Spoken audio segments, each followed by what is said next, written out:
trying to find the perfect like position for this video, guys.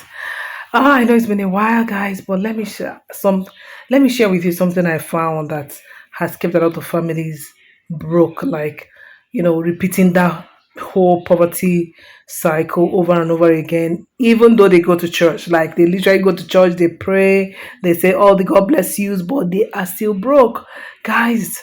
So I was having a discussion. By the way, let me even give you guys this gist before I start. I am finally watching Prison Break after 30 years.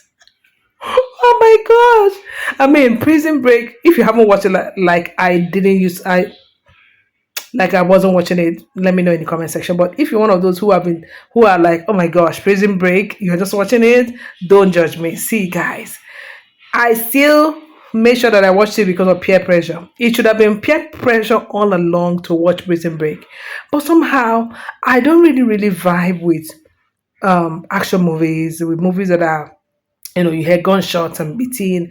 They just get me emotional and I just don't connect with them, right? But even with this one I'm watching, I think we're in episode 6 now. They haven't watched it there. I'm in the parlor.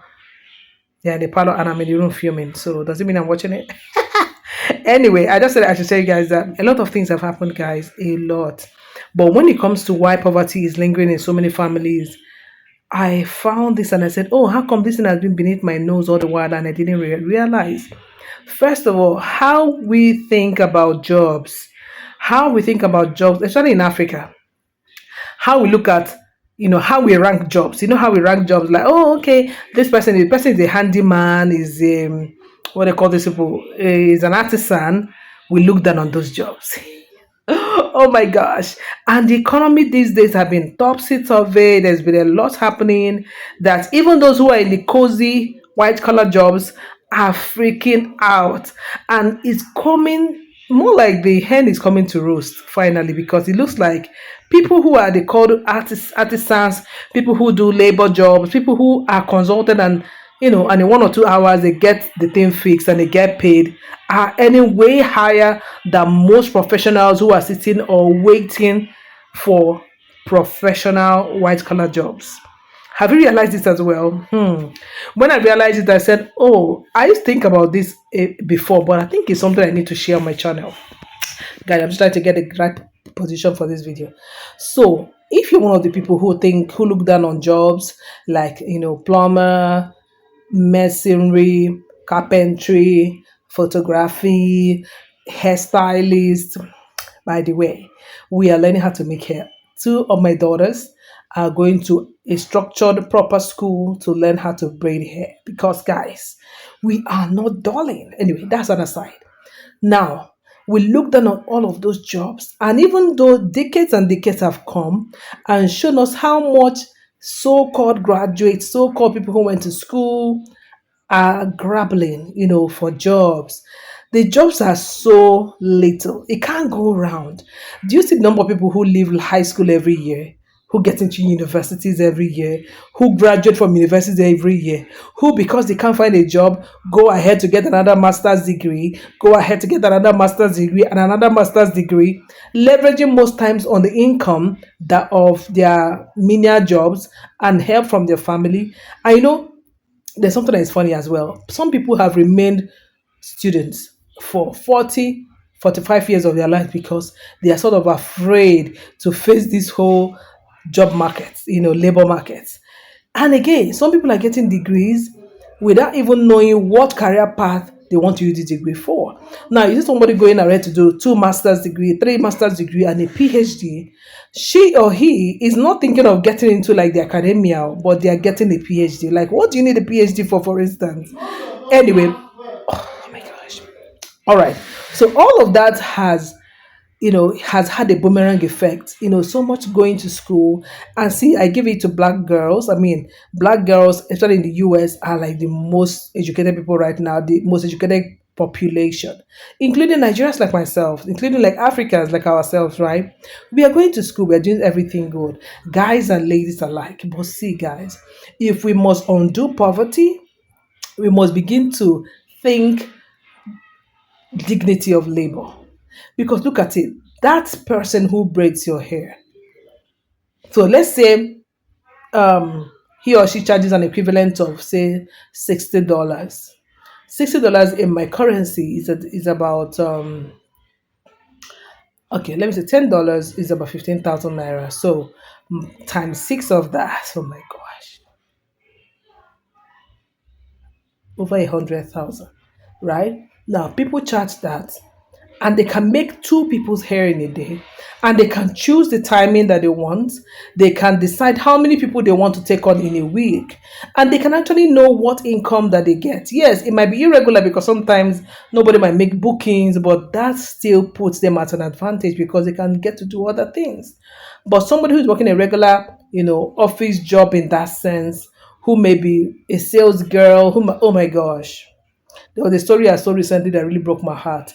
And because I know this organization, there's an organization, an oil and gas retail organization, whose staff are still paid 10,000 naira in Nigeria. 10,000 naira, guys, is $7. $7. That's what they pay their staff every 30 days. And I think about these things, and I'm like, we really need to do better, especially in Africa, guys. I mean, I think that countries in Southern Africa are doing, you know, quite well. I mean, better with remuneration. I stand to be corrected, but here in my country, no, we still have this, look down stigma on jobs that actually pay people. Jobs that make you wear something that is not cute because you're a mechanic, you're an auto mechanician, so you have to be under the car, so you dress with your jumper. People look down on you. But those guys make a hell of money. They're the ones building car, they're the ones buying cars, they're the ones building houses, training their children, sending them overseas even. Because yeah, in my country, going overseas, they say they start out symbol, right? You don't blame me, right? We'll get it wrong. We'll get it right someday.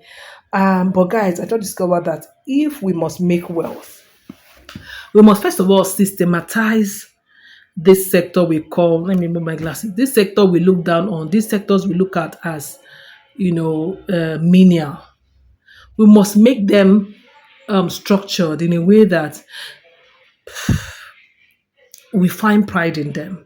People are going to school and they are studying chemical engineering, mechanical engineering in Nigerian universities in particular, and not a lot of hands-on experience, because where do you have the experience?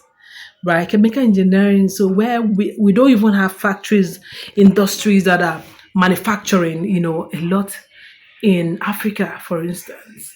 So at the end of the day, a lot is left to chance, and a lot, see, this poverty is going from generation to generation. And I have made up my mind, I don't know about you, I will do whatever I can do with my skill and also use my certificate. Okay. The same way I'm raising my children. They're going to school, but they are fine. Yeah, putting finesse to skills, to everyday skills, art, making hair, braiding hair, whatever it is their hand find to do, coding, being able to use AI properly, being able to use it and understand the business of it. I teach it every day. I will never get tired of teaching my children about business, because think about it. If we must get out of poverty, then we'll have to take it serious. Like we'll have to actually sit down and systematize this. And another thing I think you should do is look at jobs. Like everybody is serving a purpose, right?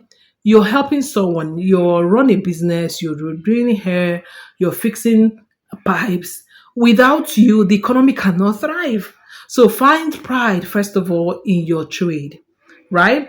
And I also find, guys, that most of the people that are earning so little for what they can do are also people who went to school. So it also almost looks as if there's something that going to school does to our psyche, you know, and we must unlearn that, guys. We must. So people are charging themselves after going to school, and most of them are rooted in religion. Guys, you have to do better. Let me know what else you think is causing this whole cycle of poverty across the world around you, and I'll be replying in the comments as well. Okay, catch you. See you.